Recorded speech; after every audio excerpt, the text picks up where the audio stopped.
Morning, everybody. It's almost noon, but it's still morning. Good morning.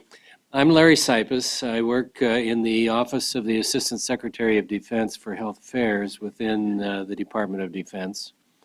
And so our area of expertise and responsibility is taking care of the health protection of the Department of Defense members.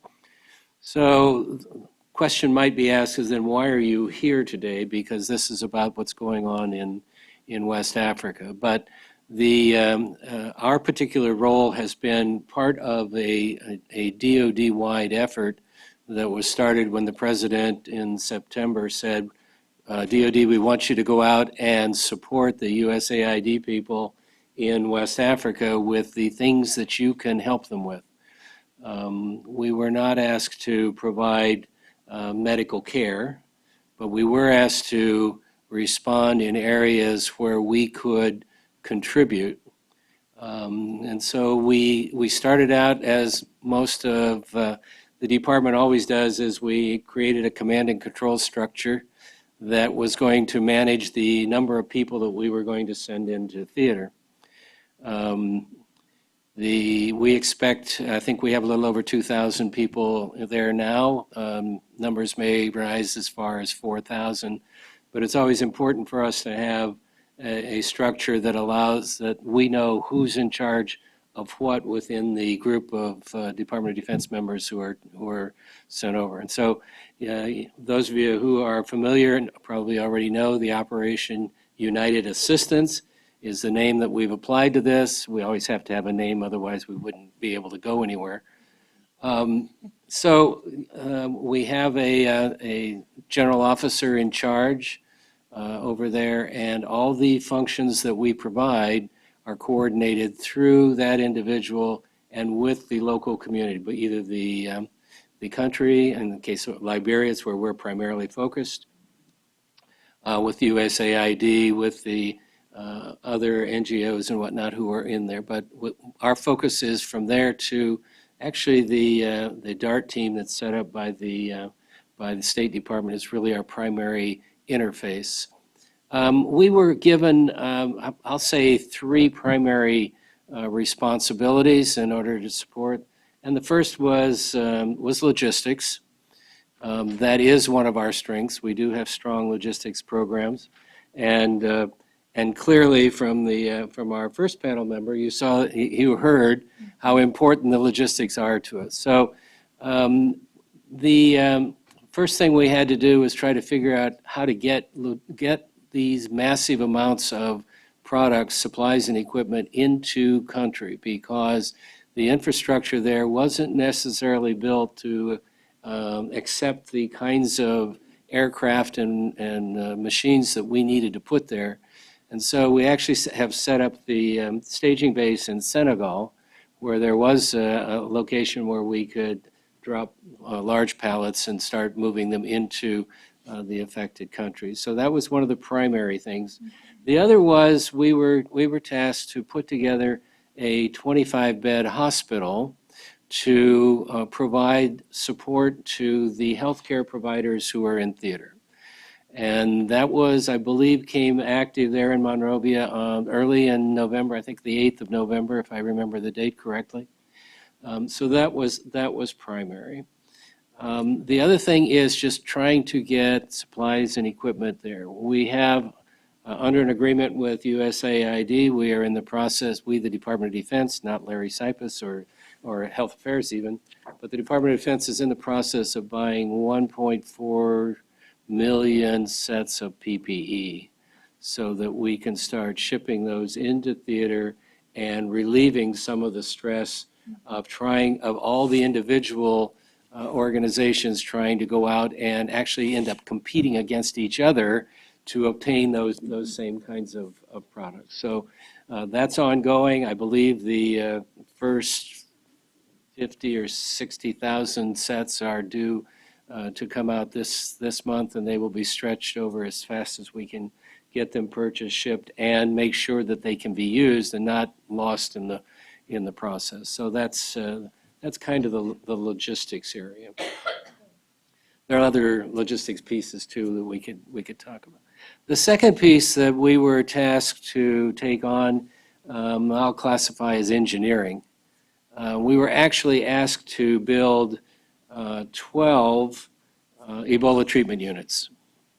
That number's been changed to 10, I believe. I think they dropped the request for 2 of them.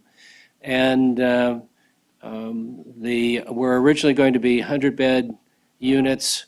I think now they will be 7 50-bed units and 3 100-bed units. And as was described previously, they need to be built to specifications that take into account the problems associated with the care of Ebola patients or possible Ebola patients. And we are building those in such a way that we will be able to walk away and leave them with the country, and they will be able to use them for continued Ebola or Lassa or any other kinds of thing that they are appropriately fit for. Some people ask us, well, why are you having to build? Don't you have hospital units that you just deploy? And the answer is yes, we do, but they're mostly trauma units. I mean, they're designed for going to war and handling, they have surgical facilities and things like that. And also they're bigger, require more infrastructure support, things that were not necessarily available or that we wanted to try to truck in and build up and leave in country. So that was the engineering was the second role that we took on. The third role is one that was also mentioned previously, and that is training. We have taken on, in fact, we have several mobile training teams that we have sent to theater, provided with military medical providers who are doing training of the librarian nurses and individuals, support individuals. We have, as we have proceeded with our training, have realized that unlike in the United States where there's clear definition between the doctors and the providers and the medical support folks, and we were focusing on the medical support, since this kind of gets blurred in an area like in some of the less developed countries, we're changing the mix of our medical trainers to be able to address some of those who are more closely associated with the actual hands-on care. So that's an evolving thing right now, primarily, but we have several of those training teams in theater. We, along with that, some other things that were ongoing from the Department of Defense perspective are diagnostic capabilities, providing the mobile laboratories. We had 2 as of last week. We have 4 additional that will be coming online this week, actually maybe into next week now that I think about it, which will give us 6 diagnostic laboratories that can be positioned closer to the fray, if you will, to those locations, and to cut down that delay time between identifying an individual and coming up with a diagnostic to determine whether they are that individual is an Ebola patient or is free from Ebola. So those are the primary things that that we were tasked to do by the Secretary of Defense in response to the President's desire. I will tell you also that while those are the 3 main things that we're doing in theater, there are a lot of other peripheral things that have been going on for quite a while related to research. The Department of Defense has funded research for some years related to Ebola and other viruses of this kind, both in case of looking for vaccines, looking for therapeutics, and actually even the diagnostics that we're using in theater right now that are operating under an IED, under a EUA to allow us to do that. That was research that was ongoing for some time. We are now also working with the folks over in NIH and in the CDC to see how we can get some of these products that have been in research. And those of you who know research, it takes an unbelievable amount of time to get from vision to product, and usually gets stopped in this death valley between I have a product and how do I turn it into something that I can actually take it out in the field and use it. That's the gap that we're trying to move from right now.